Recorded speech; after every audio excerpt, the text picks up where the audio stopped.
Stiff Truth.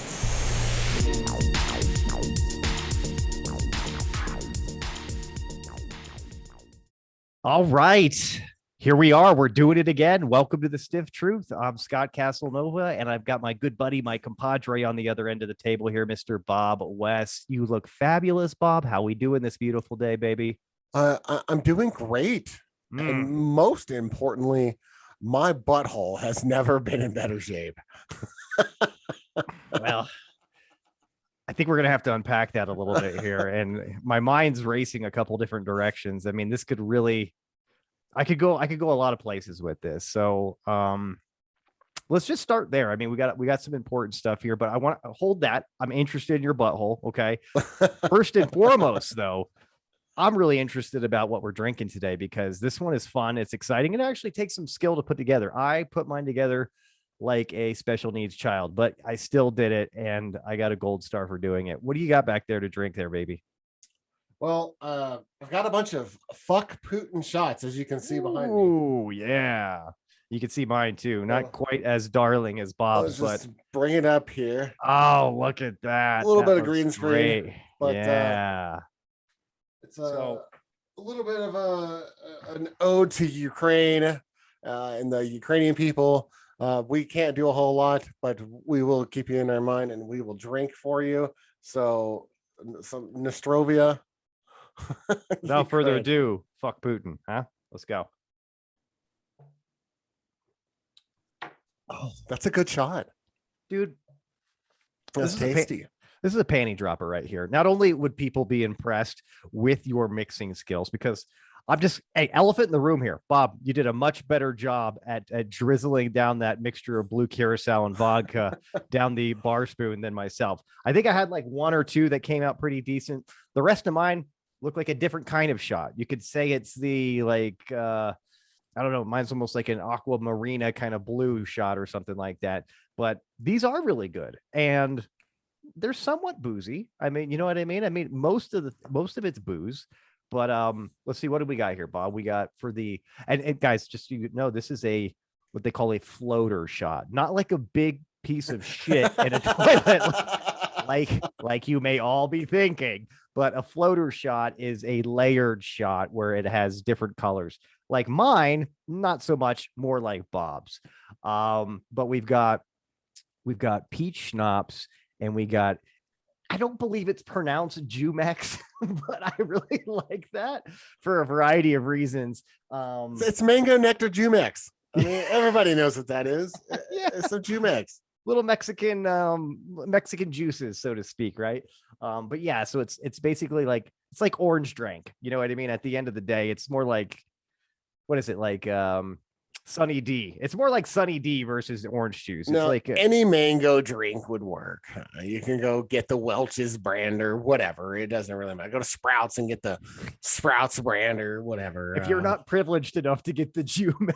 The Oddwalla probably has a mango nectar or something like that too. But definitely it's all about the Jumex. You'll find it in the ethnic section next to the Jarritos. There you go. Very nicely done. I like that, Bob. So that's the bottom. And and again, these proportions are for a really big shot glass. We were talking about that earlier. These are like what we're looking at, a 4-ounce shot glass, 3-ounce shot glass, or something like this. A double. It's meant for a double shot. Yeah, it's meant for a double.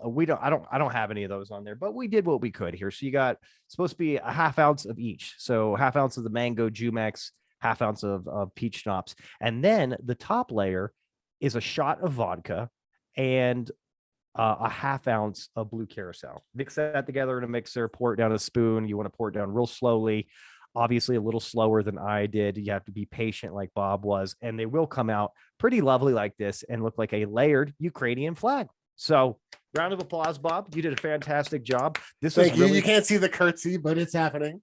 This is really flexing the bar muscles, so to speak. And I'm very proud of you. I need more practice, but that's okay. That's okay. Baby steps, buddy. But this is quite lovely. I mean, it is pretty sweet if you think about it. You've got the peach schnapps, the Jumex, and then obviously the blue curacao is very sickening sweet. Yeah, all three of those is like I'm way off of my carbs today with these shots, but that's okay. interesting in like how you made it. I'll tell you my little story about how I did it. At first, I just lined up my shots and I poured it, like a third of the way full of the mango juice. And then I followed that up with the peach schnapps about halfway or so up the glass. I wanted to have it, since it's beveled towards the top, there's more volume at the top. So I actually was trying to make a more vodka filled, right? More vodka filled.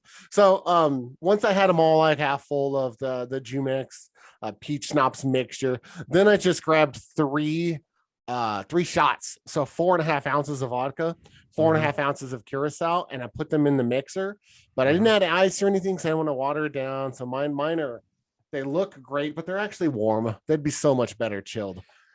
Well, you see, I like what you did there, because I did do the mixer and I was mindful of the ice kind of, melting a little bit. So I was trying to be super quick on it. And I think that's what caused me to blend my layers together a little bit too much. Is I was hasty. I was trying to move quickly, because I was like, hey, the longer this sits in here, the more watered down it's going to be. So lesson learned. Yeah. If these are going to be like party drinks, like you're hosting a party and you want to just have these, which is fine. These would be great shots for a mixer, for people at your house. So if you want to do that's fine. Word of advice, though, get all of your alcohols that's going in this and your nectar and your mango juice. Keep them in the fridge. Make sure they're ice cold and ready to go. So that way, when you're mixing them all up, they're all ice cold already, and it'll be fantastic. That is the lesson learned from my end. Well, lesson learned here is I need to be, this is a resounding lesson for just the story of Scott's life too. Be a little bit more patient. You know what I mean? Take your time, relax a little bit, goose fraba, breathe. But again, still very fun. And I did like the challenge though too, because I think there was like 3 or 4 shots that were just like, it's just time for, it's been like 4 minutes. Oh, by the way, we need to say fuck Putin one more time. Yeah, fuck Putin. Nostrovia. Hey, you gotta get in there. Nostrovia. Oh, that is a dandy, isn't it? Jeez. It's so good. I love these shots. What's nice is it with the vodka at the top. It starts like, whoa, this is going to be a shot of vodka essentially, and then it kind of just comes in there and just kind of like wax on, wax off is your tongue, so to speak, with that nice little mango finish, dude. And that's just that's the way we like it there. Yeah. The way this is set up, it's dangerous. I'll tell you that. No chaser required. No, at all. No. You can just have your tea or whatever you're drinking. Just pop these shots like it's no thing and just go right back to your non-alcoholic beverage or even a beer. The chaser is essentially the bottom layer, if you ask me. You know what I mean? That Jumex in there is just really, really sweet. It's a beautiful flavor. And let's face it, that with peach schnapps, mango and peaches. Come on. Jesus Christ. I mean, this is phenomenal. Yeah. Now, for obvious reasons, this is not coming out of the bartender book, the black book. This one was just actually Jess found it on the internet and sent it over to me, and I was like, that's great. I sent it over to Scott, and he was like, that's great. Let's have these. And so there we go. Relatively new shot, but I think they're money, and I think it's fun for the whole adult side of the family. You know what? I'm gonna just go ahead and if we could just do one more since they're so easy breezy. What do you say? Yes. Again, fuck Putin. Hey, cheers to that. Oh, that is nice, isn't it? Now, again, this is something where I could see myself like being challenged to drink these with somebody and be like, dude, put down like 30 of these, bro. And then like, halfway through, like pissing my pants, like passing out or something like that, just like waking up tomorrow in your own vomit, wondering what the fuck happened. These are nothing, bro. And I love, I think I have to give credit to, you said Jess, right? Is the one who found these. Got to give credit to Jess there. I don't know if you guys, was it on Pinterest that you guys found this? Where the hell did you find this? I don't remember where she found it, to be honest, or who has the original recipe. I'll try to look that up real quick. Well, you know what I think it was, dude. I think Jess, like the great American she is, she was just Googling like she does, I think on the hour, every hour for the past few weeks, at least. How do I fuck the Ruskies the most on the internet? She has that saved Google search. And then these just came up. It's like, hey, if you want to celebrate after fucking over some Russians, please. Oh, excuse me, not Russians, just Putin. You know what I mean? These came up, I think, on her Pinterest feed, and boom, bam, here you go. Here we are, and a new drink. And I'm going to mention this though, because you know how I'm a little bit of a stickler, Bob, about the bartender black book. I really like to stick to that. But I think we found now a handful of drinks just off the internet too, from Pinterest or sites of the like or whatever, that have been really fun. So sometimes I think you just need to step away from the traditional inside the box, so to speak, and think a little bit outside of the box when you got the booze, because you can get creative and you can make new drinks. And this is a great example of a drink that just with the nice colors and the taste marries quite well. So yeah, and I'm looking at the original link she sent me. This drink, as far as I can tell, looks like it came from a Facebook group called Gorilla Pig. From a Facebook. I don't know if it's a page or if it's a group or what, but the Gorilla Pig page group from Facebook, I would have to give credit for this recipe, and I don't know where they got it, but they just have a picture that says this drink is called Fuck Putin. I'll tell you this though too. I mean, Jamie, were talking about when we're making them. Yours look better than mine, but still, the picture that we got, I think it's doctored up. I don't believe that it's the same exact mixtures. And here's what I say. You do not get that deep color of blue from just vodka and blue curacao. It gets a little bit faded, but the picture that we saw, it's just straight up like dark ocean, like midnight blue. It looks like hard. It's just mango juice with curacao on top. That's exactly schnapps or vodka. That's exactly what Jamie said.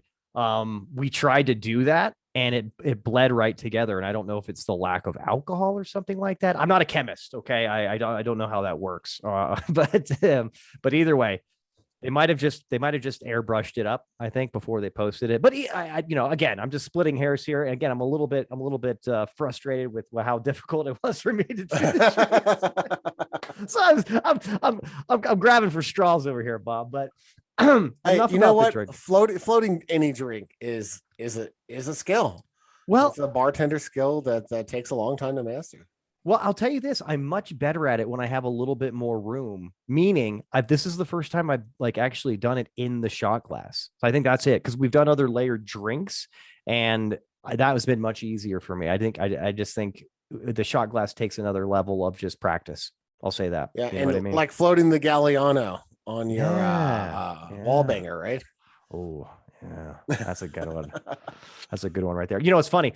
I think I told you guys here last week, but I officially have broke the seal. I popped my cherry, so to speak, of the musical theater arts, just whole society. Me and Jamie went and saw Hamilton at the Buell Theater here in Denver yesterday. Very super fun show. But it was funny. We were stopping at the bar, prior to going to our seats, and they got some fantastic stuff up there, really, really posh. And that was the first thing, Bob, that popped in my head. And I was like, do you think they got Galliano back there and I can make myself a wall banger? And I'm like, no, they don't have Galliano. It was a shame, but that is definitely my go-to drink for many reasons. But that is one of the drinks you're not going to find too many places, meaning the booze, Galliano. You know what I mean? You're not going to get that at a TGI Fridays, Bob. No, of course, Galliano is a rare thing. Even just finding it, I only know one place that has it just off the top of my head to go look for it, and that's at Total. Yeah, that makes sense. That does make sense. But hey, anyways, I've got unstable internet here. Did you see that too? Well, you froze for a brief second, but you came back. All right, I'm just making sure we don't have a super big issue here. I was just taking the time, since you had mentioned that, to go ahead and, stray off in my ADHD brain and look and see that indeed Hamilton is coming to Popejoy Hall in May. Oh, so nice. We could have an opportunity to go see that. And tickets aren't crazy. It's looking like $100 to $200 for like normal seats. Obviously $300 to $400 for like up close and personal and all that. But, balcony seats are $100 to $200. That's pretty good. That ain't bad. No, it's not bad. Ours were $199 mezzanine seats. Yeah, I've seen some for Wicked, and they were like $500. I'm like, Jesus Christ! Oh, I didn't know you got like a handy as soon as you walk in the door and sit down. And it's like, hey, welcome to Popejoy Hall. Let me just take you to your seat and make your tickets worth this. It's expensive shit, dude. Yeah, it's something that I don't see myself doing on the regular, but nonetheless, very fun stuff. But I'll tell you what, let's get into some really there's been some exciting stuff going on here. Quite frankly, our favorite subject, our favorite thing actually has some traction and some news right now. And that's the NFL, buddy. I mean, we just are going through some free agency craziness right now. There's been some exciting, some not so exciting shifts around in the league here. And that's the first thing I want to chat about. I guess we'll just talk about it here because I think it's part of the reason why they just can't seem to win a championship. But Aaron Rodgers got himself another contract with Green Bay. Did you see that? Oh, goody. $200 million for like 3 years or something. Just to make sure that they can't afford anybody else of any substance besides Devontae Adams, which I think they're going to have enough to kind of keep him on board. But let's just hope that duo can also play defense. That's all I'm saying, because I don't know. I'm pretty sure that people are making offers for him. For who? Rodgers? Adams. Oh, Adams. Oh, yeah. Why not? Why wouldn't they? He is arguably the most talented wide receiver in the league right now. He's definitely top 5. He's one of the best. You have him. You have instant offense from the receiver position for sure. Yeah, this is true. Now, let me ask you this, dude, because we've talked about old Aaron Rodgers before, Karen Rodgers, so to speak. But, Karen Rodgers, 0 views on YouTube. Yeah, fuck y'all. I think a lot of people love Aaron, man. I think we were barking up the wrong tree right there. Maybe. Do you see this? Well, obviously it's good for Aaron Rodgers, but that's how he rolls, right? I mean, as an individual, I'd want to roll the same way. I'd want $200 million.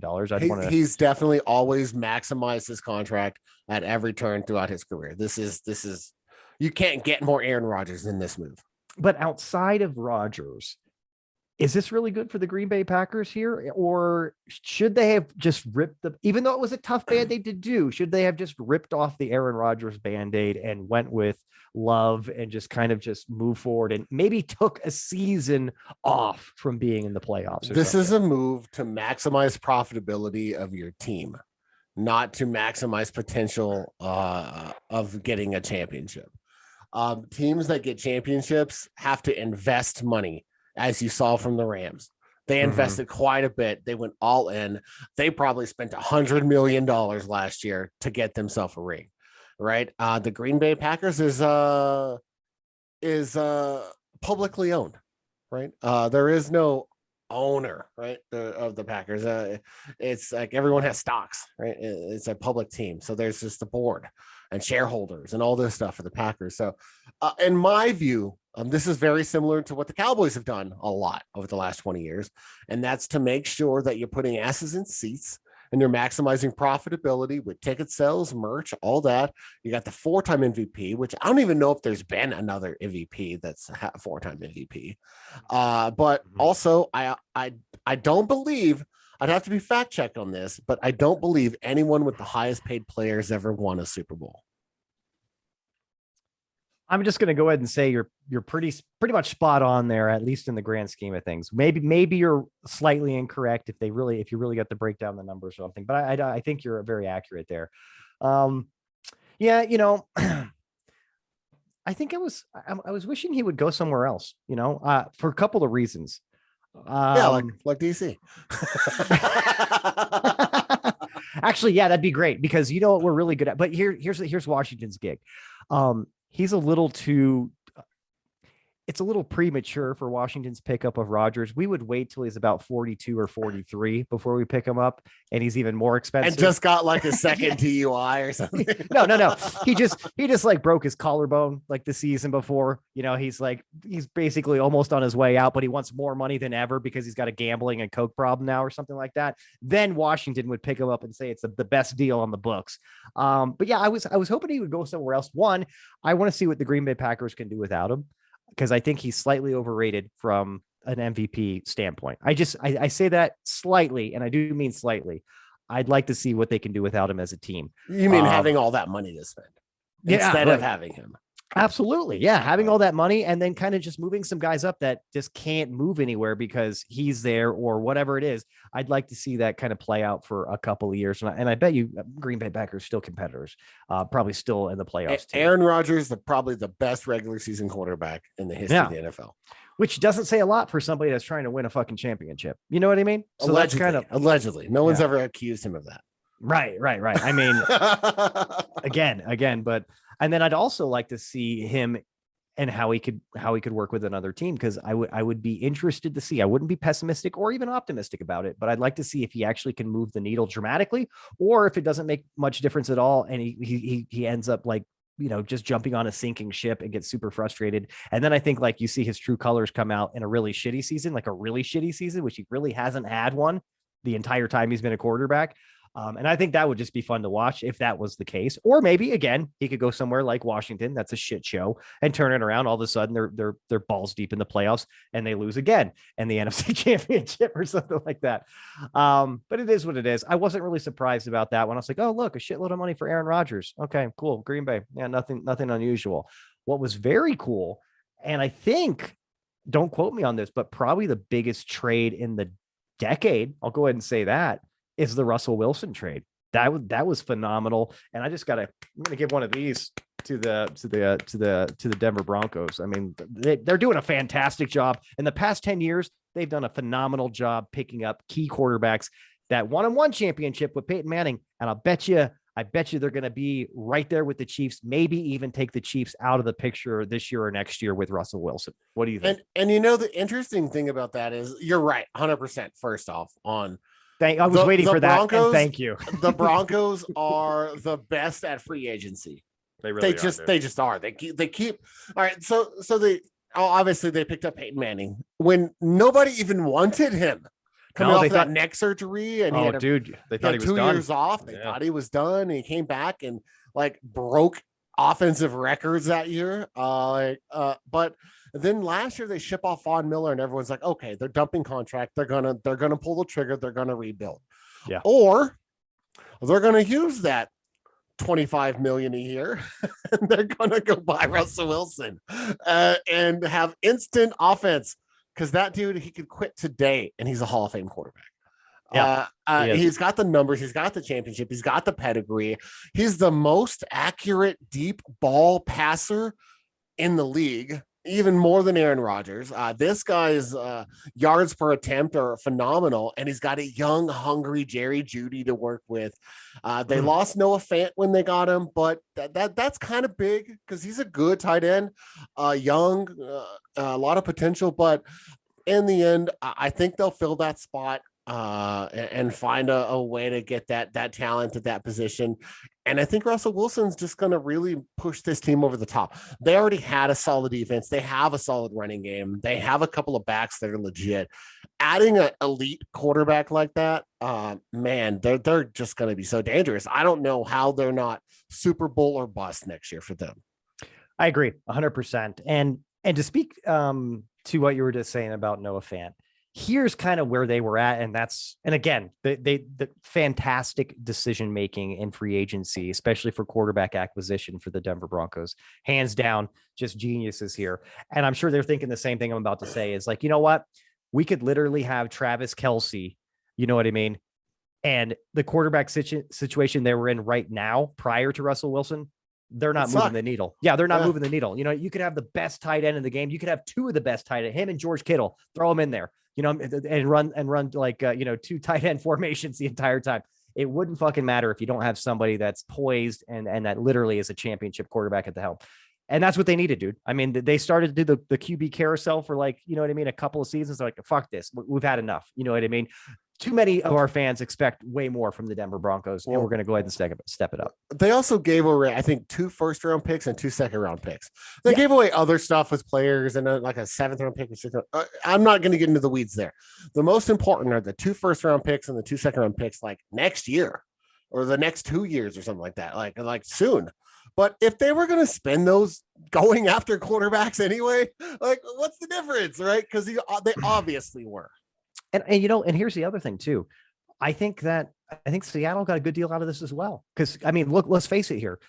I don't know what the fuck happened this last season with Russell Wilson and the Seattle Seahawks, but since they've won the championship, that team has been slowly picked apart like a buzzer, like from buzzers, just like boom, Marshawn Lynch, here, boom, Legion of Doom. The entire like awesome defense is completely gone now. You know what I mean? It's like one after the other. You had, I think Tyler Lockett may be like one of the only guys left on the offense that had been there for a little while. You had Percy Harving at one time too. They really had a lot of key players end up either just retiring or slowly leaving. and he was flat there. You know what I mean? So I think it was a win-win for everybody. Now, like you were saying, there's a lot of fresh talent that's going to be coming into Seattle. They were already in a quasi rebuild mode anyways, with Russell Wilson still there. He seemed like he was done there. There were rumors last year about him wanting to leave, if you remember that too. It was like, oh God, where's Russell Wilson going to go? Those aren't good rumors to have. You know, something is amiss if those are already starting and a place where he's a franchise quarterback. So I think this is a nice little clean slate where they can actually complete or continue their rebuild with all those fresh draft picks, and then cut somebody loose that literally is just kind of burned out on the area, maybe the scheme, maybe working with Pete Carroll. I heard there might be a little bit of bad blood there. So I think it was a great trade for everybody involved.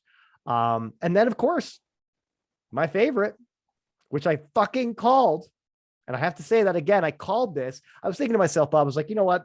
Did you say it on the show? Because I know you said it to me.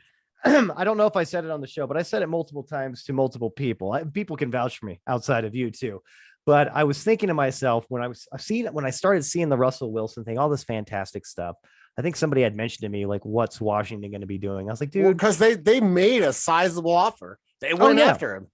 Well, there had been articles from Washington fan pages for a couple of years now about how Russell Wilson would be such a great fit for our organization, this and that. Either way, what I did to myself, Bob, is I was like, you know what?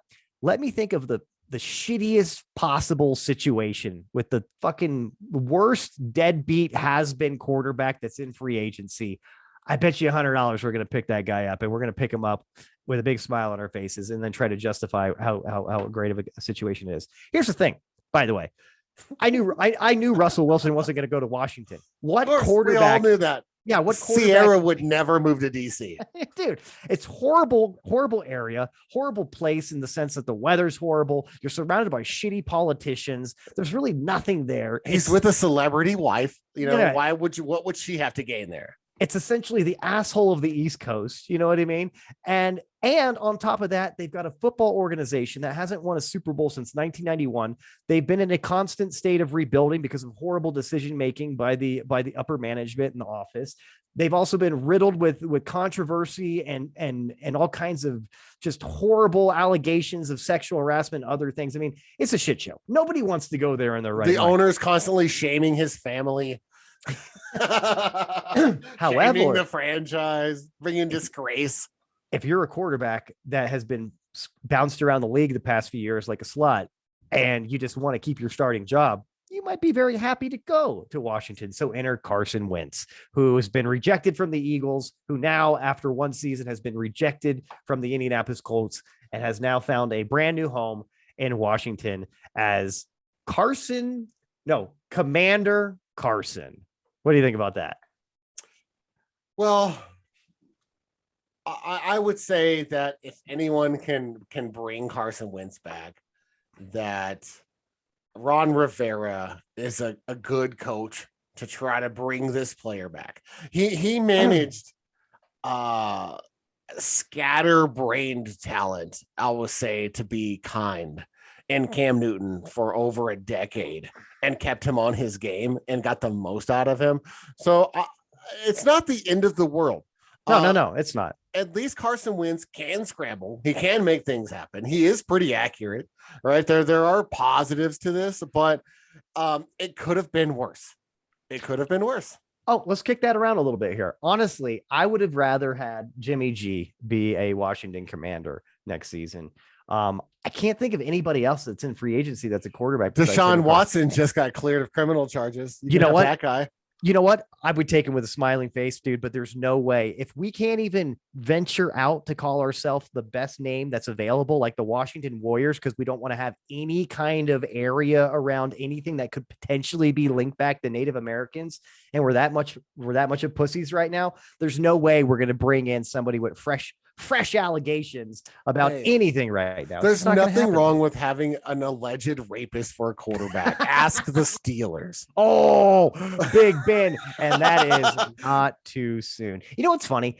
I'm glad he's retired now because, again, he was looking a little sad out there last season. But I don't Yeah, know. like rocking his dad bod and shit out there. He reminded me of like Drew Bledsoe with the Cowboys. He's just like the statue of offense. Yeah, Right? yeah, You can't really tackle him because he's just like this big old beast of a man, but he also can't move to like make a lane to throw the ball. So he's just back there pivoting and firing. He literally is like a statue back there. But yeah, I remember being with multiple groups of people in the past 10, maybe 15 years, wherever I was. And if the Steelers were on, there'd always be somebody, if they didn't whisper it or say it under their breath, they just straight up scream it like a fucking rapist. It's like, oh, Jesus, like allegations, smallegations. This guy's guilty. This guy knows it right here at this bar. This whole time, all we had to do was look to the fans. But interesting that he could never shake that. And maybe that's warranted. Maybe it's not. I don't know. I wasn't in the courtroom, but yeah, it's definitely a big thing. But yeah, here we are. So Carson Wentz, and you're absolutely right. I did take a step back here, right? After my initial frustration. And let me tell you what, I'm getting compounded interest frustrated with the Washington. I'll just call them a fucking Washington football team because I like that name better than the Commanders. But I do too. Here it is. But dude, the name change just again shows their just lack of any kind of good decision making altogether. Their play over the past few seasons, same thing. And then this decision, again, just kind of reinforces what I knew they would do. And that's just not make a well thought out decision. Now, if I want to step over to the sunshine and rainbows arena of my brain, he does have experience. He may be better than Tyler Heineke. I'm not sure. We'll see. I'm not sure if we ended up. That's fair. That's fair. I mean, he used to be, but it used to be. Doesn't matter anything. I used to run a 4.6 40. The used to doesn't matter anything, right? So yeah, exactly. We'll see. I don't know. And to be fair, we're looking at it all from a talent lens. From Carson going to his injury, coming back, being a different player, different coach. He's kind of been bounced around now. But we don't know what the decision was with Washington, right? So obviously Carson Wentz flew out there and talked to Ron Rivera, he talked to the GM. And there had to have been something in his character, something in the interview that really turned them on about him. Or he gives a mean beach. You know what I'm saying? Or he's just like, hey, I'm the least worst of what's left. So you're looking at me or trying to trade for Derek Carr, I guess. Well, here's the thing. Here's the hindsight 2020 thing going on, or just the opportunity. If the Deshaun Watson thing, like his, where they just, what is it? It was the court that decided that they weren't going to just press any further charges. They just weren't. It was the grand jury did not decide to indict him. Yeah, they denied criminal charges on 22 counts. They're just not going to do it. So somebody's pockets got grease there is all I'm saying, but that's okay. That's neither here nor there. Capitalism, baby, America. But this happens a few weeks ago. Do we go with Carson Wentz, or do we go with the obviously more talented and younger quarterback in Deshaun Watson? Well, so there's still civil cases that are going to have to play out with these guys. So if they choose not to indict him for criminal charges, obviously the burden of proof for criminal charges is beyond a reasonable doubt. There probably wasn't enough evidence to guarantee a conviction to spend the kind of money for Houston, police to go after them. But in the civil court, the burden of proof is not beyond a reasonable doubt, right? The burden of proof is, if I believe, a preponderance of evidence, right? So, basically, they just have to prove that he probably did it, and a jury could, find for the defendants, right? So, we'll see how the civil cases play out. Plenty of players have been suspended over civil cases, right? Yeah, this is true. Yeah, we'll see what happens. I mean, again, how we doing there? We okay? No, we're okay. I was just waiting for you to get frustrated with the internet for a second. So, oh no, it just told me it was unstable there. So I want to make sure you could still hear me. Yeah, I'm not getting, we're doing a dance today with the internet. It's interesting. We'll see who wins. It's always when we do it Sunday late afternoon, the internet gets worse. A lot more people looking at gay porn Sunday. I'm telling you. I'm telling you. But honestly, Scott, if it was bad enough that was affecting the quality of the show, I would have let you know by now. I think you know what? Because I care about you and because I trust you, let's do one more of these fuck Putins. And by the way, Putin, if you're listening, fuck you, because he's a regular of the show. He used to be a good friend of the show. No more. Yeah, we tend to frown on genocide at the Stiff Truth. We really do. I mean, we could put up with a lot of shit here. XKGB, no problem. In fact, we think that's kind of cool. It's like James Bondish. You know what I mean? But when you step into like the crimes against humanity, that's when the gloves are off here at the Stiff Truth. But well, interested to see what else plays out here for the NFL. Again, this is a pretty exciting time with this little bit of a break for NFL fans, because next we've got the NFL draft coming up here pretty soon in April, right? That's going to be exciting. I don't know if you are the kind of guy that watches like all like, what is it, like 9 rounds, or do you just watch? Like, I don't watch. I might catch the first like 5 picks or the lottery guys, maybe the first 10. But normally I just kind of keep tabs on my phone through the ESPN app. And just kind of watch it that way. The Cowboys never have a top 10 pick, so I'm never like really that interested because they always finish like halfway in the middle of like sucking, so they never really get a good draft pick.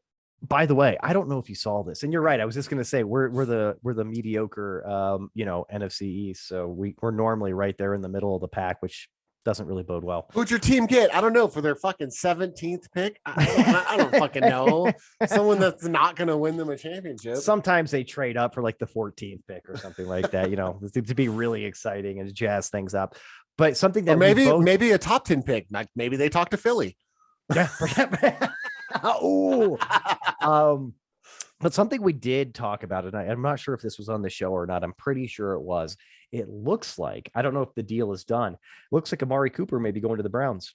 Yeah, he's got to go somewhere. They can't afford him. Well, and they're going to lose. They're going to lose Jarvis Landry on the Browns too, I believe. Maybe this is a play to keep him, but I'm pretty sure they're going to swap. You know what I mean? Which kind of makes sense. I mean, and they need a number one because they gave up Beckham because of issues basically between him and the quarterback. Let's just call that what it is, right? Jarvis Landry, I just don't think he earned the money for them to justify keeping him. So they're going to get rid of him. Amari Cooper's going to want a handsome paycheck, but he's probably going to get cut by the Cowboys. So they can structure a whole new deal however they want. And the Cowboys giving up Amari Cooper makes fucking perfect sense. Have you seen the receivers down from Amari Cooper? They're not going to lose like any productivity from that going, except for the defense won't exactly be able to key in on people because there's like 3 or 4 like number 1, number 2 kind of receivers. So I understand. Let's save that $20 million a year. They're already over the cap by like 20 some millions. They got to free that up anyhow. They need to cut Zeke, and they need to cut a Cooper, and they need to get him out of there. Free up that cap space, and let's be honest, Tony Pollard was a better back last year. More explosive, to be honest, too, and kind of confused. Or I think he was just confusing defenses more in general. Well, Zeke was too predictable, and he's lost a step or two from his first couple of years, anyways, with his power. I think. Well, so. And I don't even know if he's lost a step, but that offensive line, you can't just ground and pound anymore. So the type of back that Zeke is, to where he hits the hole, gets those few yards, always falls forward, gets that 6-yard average or whatever on a decent game, that ain't there because they don't have the line for that. So now they need a little bit more screens. They need swing passes. They need to utilize the skill set and the athleticism of Tony Pollard a little bit more. And so when you have a bruiser like Zeke, it doesn't really fit the bill. Just like Jerome Bettis wouldn't fit well in the Cowboys right now. Yeah, well, I mean, I'm just thinking ground and pound. You know what I mean? I lost you at ground and pound. No, you didn't lose me. But no, I agree. I think Zeke is the likely candidate that's got to go next for those 2 key reasons. I don't think he adds as much value as you're paying him, and you need the money. You know what I mean? $20 million a year, and they need $20 million a year. Yeah. Hey, you know what? We got some cap space. We'll probably take. Remember, past your prime, we got you. They shipped off DeMarco Murray while he was the leading rushing title holder. Same reasons. They want to pay him. Well, I'll tell you what, man. You peppered in a little something that we never got to season.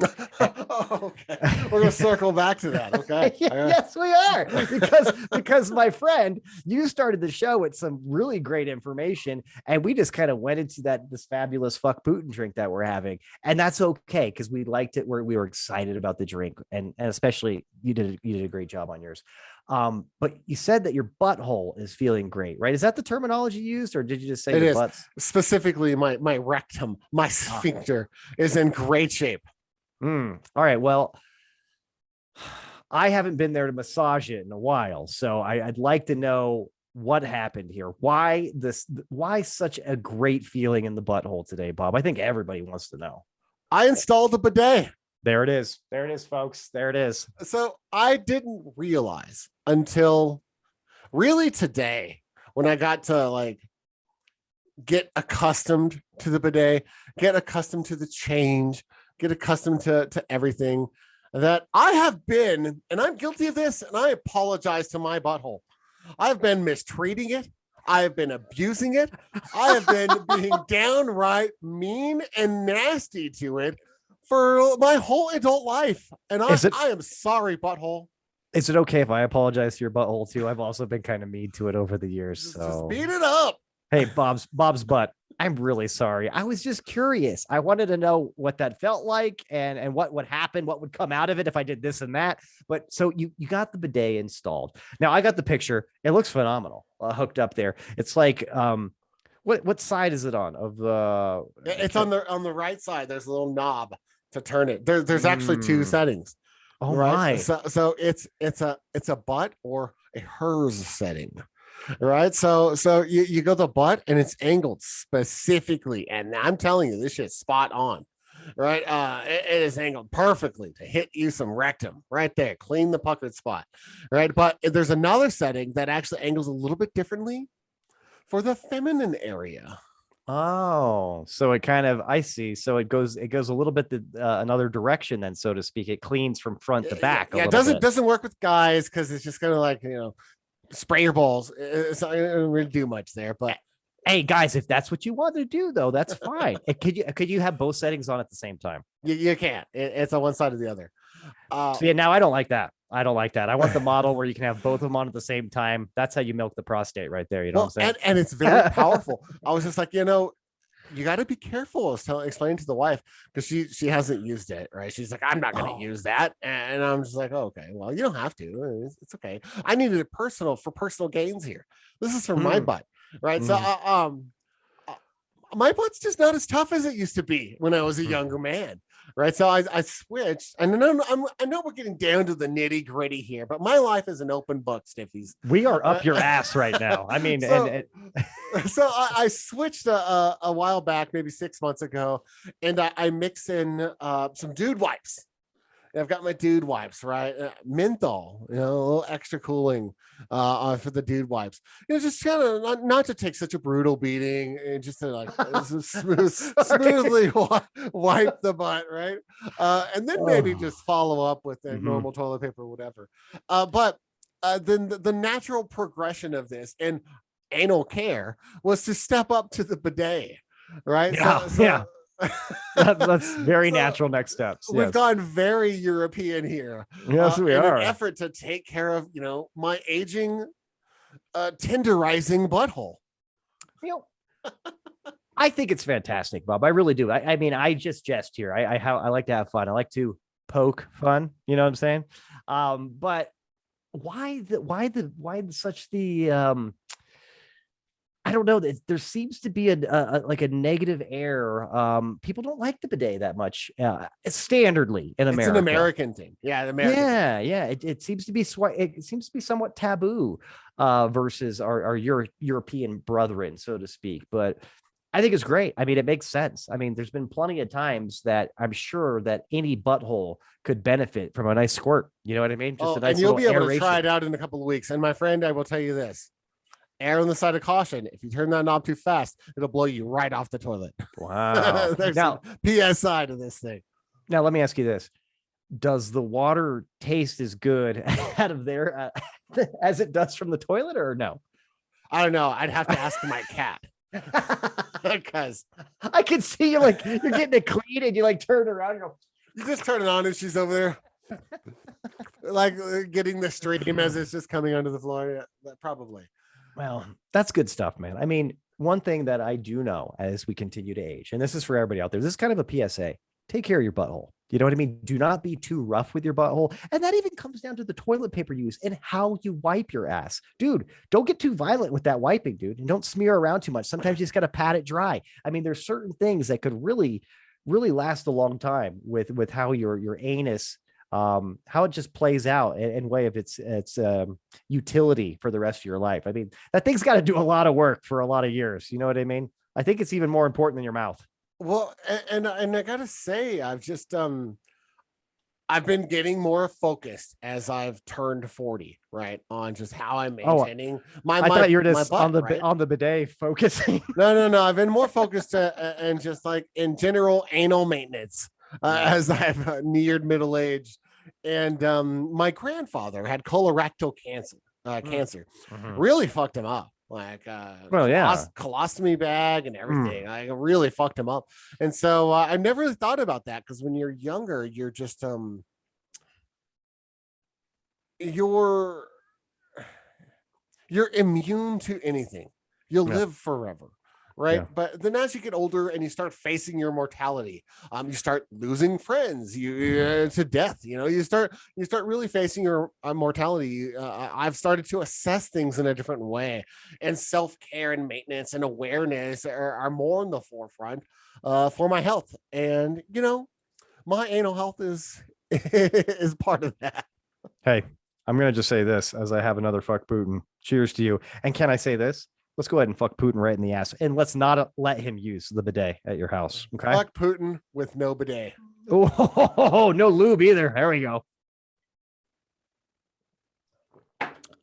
Hey. So happy to share, Scott. Thanks for asking. Thanks for following up. I really needed to follow up. Yeah. I have no shame. So my life is out there for the asking.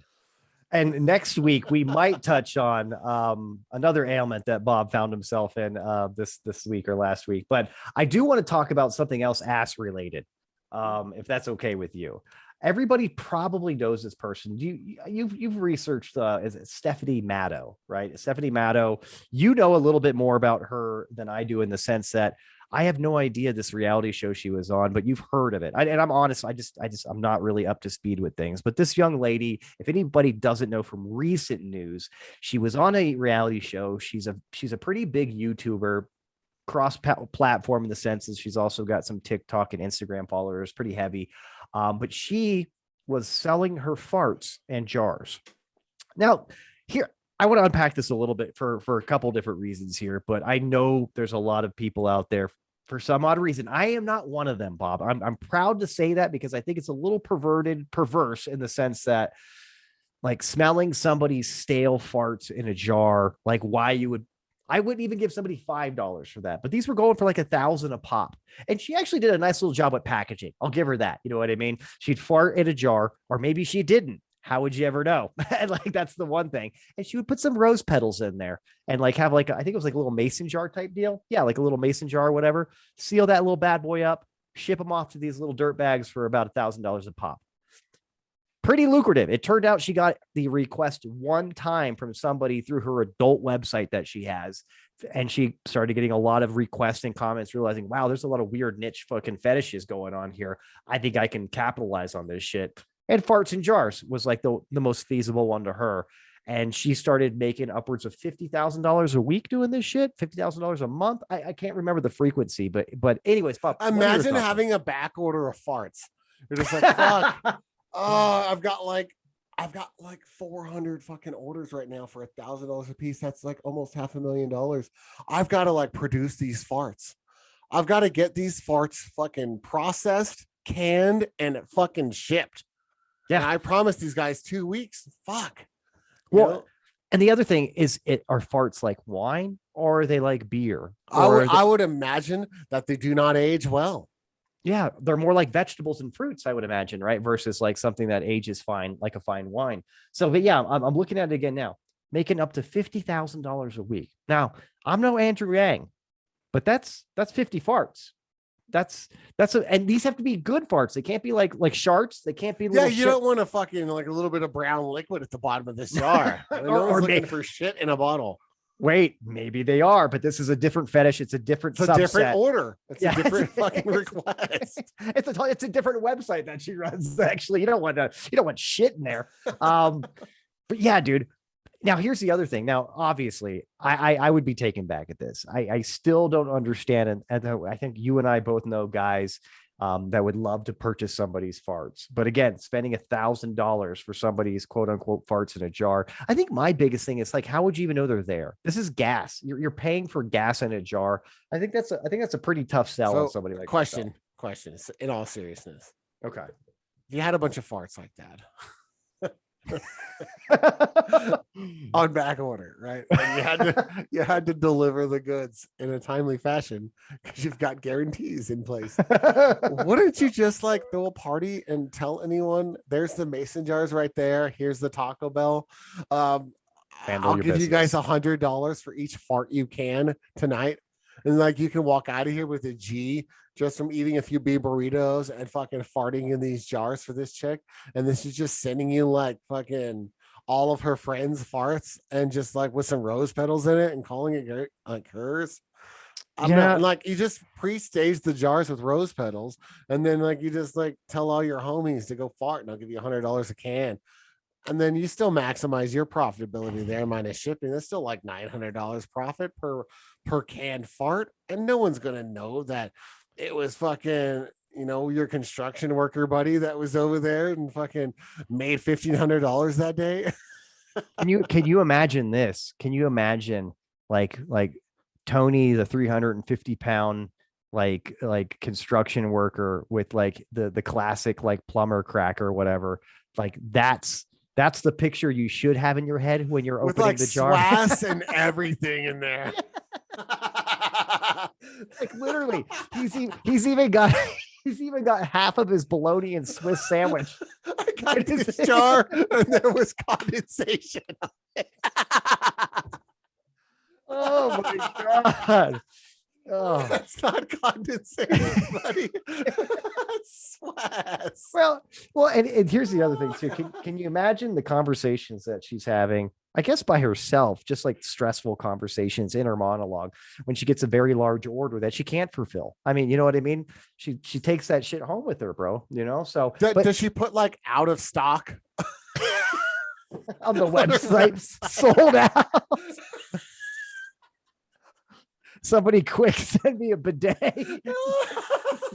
This thing is getting sore. Well, and here's the other thing too. As we know, she obviously did feel some strain because word got around like, hey, there's some choice fucking farts going around the internet that you guys need to get a part of. All right, hey, you haven't gotten off yet unless you get some of this fart, man.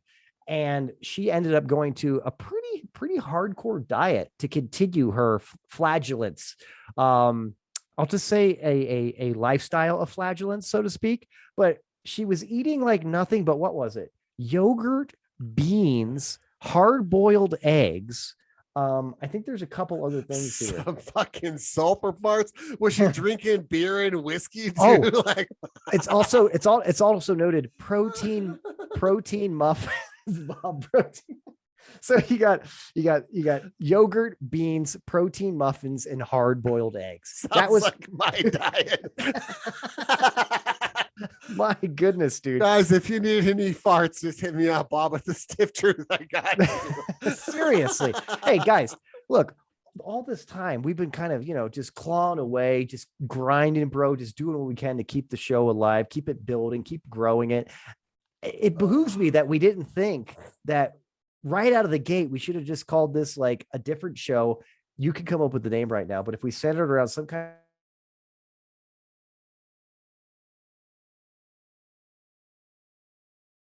Uh-oh. I think we lost Scott for real this time. Oh, sorry. I lost you for a second there. What were you saying? Oh no, hold on, let me see. I was just saying, can you imagine if we would have just went a different direction with the show here? If we would have known that this is the big money maker, like it would have been the flatulence truth. Yeah. Or if we would have just called it stank ass farts. Something, man. Today's news topics is stank ass farts.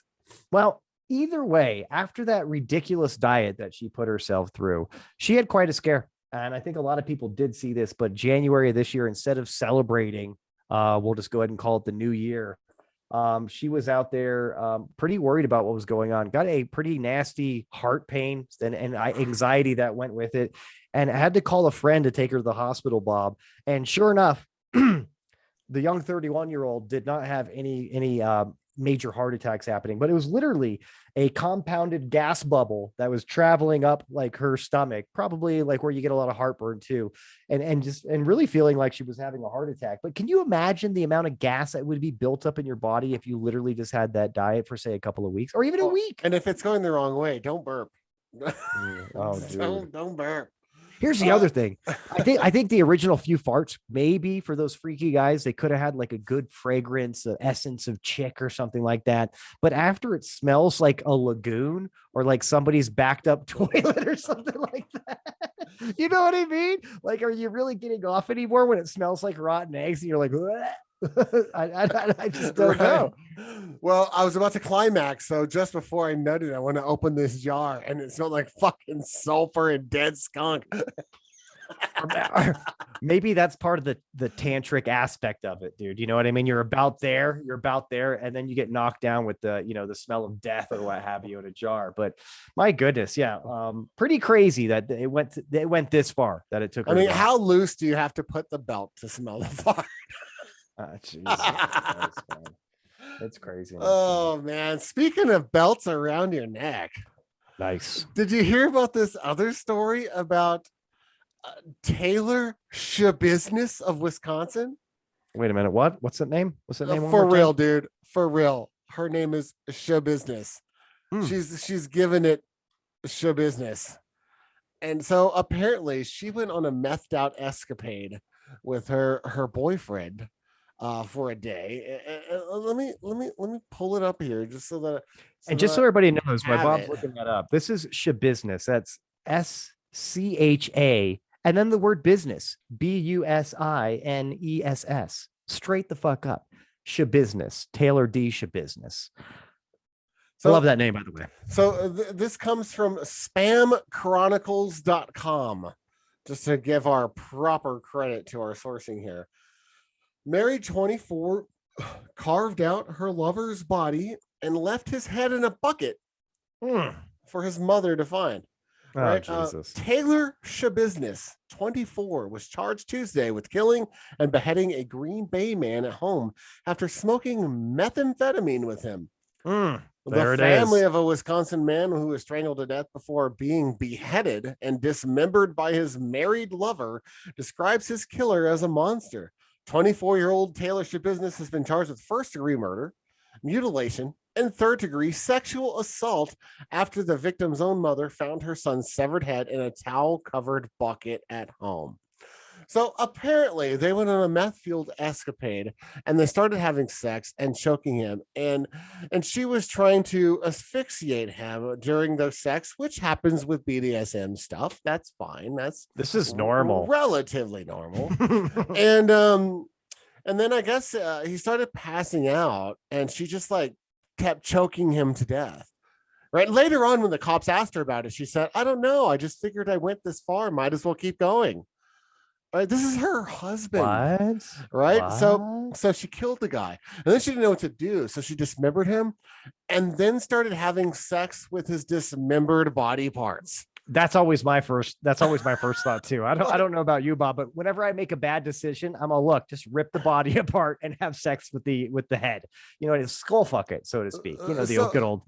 So someone might say, wow, he or she's got great legs, but someone on meth might say that, and you need to really consider what they're thinking. Hey, all too real here that we just need to throw out the PSA to meth is bad, kids. Okay. Yes. You should not smoke meth because you might get involved with Shabusiness. Yeah, you don't want to get involved with shit. And here, I'm going to say this: not everybody obviously who smoke meth is going to strangle their lover and cut off their head and put it in a box or in a lunch box or something like that, and keep like banging their forearm. Yeah, not everybody does that, but the percentage is enough that you don't need to be a gambling man or woman and try to roll the dice here with methamphetamines. Wow. Now, this is interesting here because it's grotesque. But you know what's not surprising? Two things: that it's in Wisconsin and that meth is involved. Those are my two red flags right there. I'm going to agree with you on that. And you know, it's a funny little backstory for the Stiffies. Scott and I were talking on our normal Tuesday meeting, right? We actually do prepare for shows. Somewhat. I know it's probably unbelievable, but this is actually prepared. But he's just like, so I'm like looking at the just random news stories, and I have this farting chick selling her farts and going to the hospital. And he's like, do you have any stories? And I was like, oh, you know, I don't really have any stories. He's like, well, what the fuck, man? Right? What are you doing with your life? what do you do all day? And a little bit of contribution would be nice. All right. So and then we're ending the conversation. I was like, oh wait, Scott, I do have a story. There was this chick from Wisconsin who like strangled her husband while high on meth and fucking dismembered him and had sex with him after being dismembered. He's like, what the fuck? You kind of buried the lead there. so yes, just a little backstory. That was a funny conversation. A lot of our gold doesn't get recorded, so I just wanted to bring that up and bring it onto the show. Well, I think we deserve to give a little salute to Shabusiness there, because I'll tell you one thing that she is that she was creative. She wasn't your stereotypical just lose all your muster and become a deadbeat meth head. You know what I mean? She took it up a notch. She really had drive. She's never going to be forgotten in Green Bay, Wisconsin, and that's how you make your mark in the world right there. Or roaming the streets again. Fuck Putin. Hey, fuck Putin.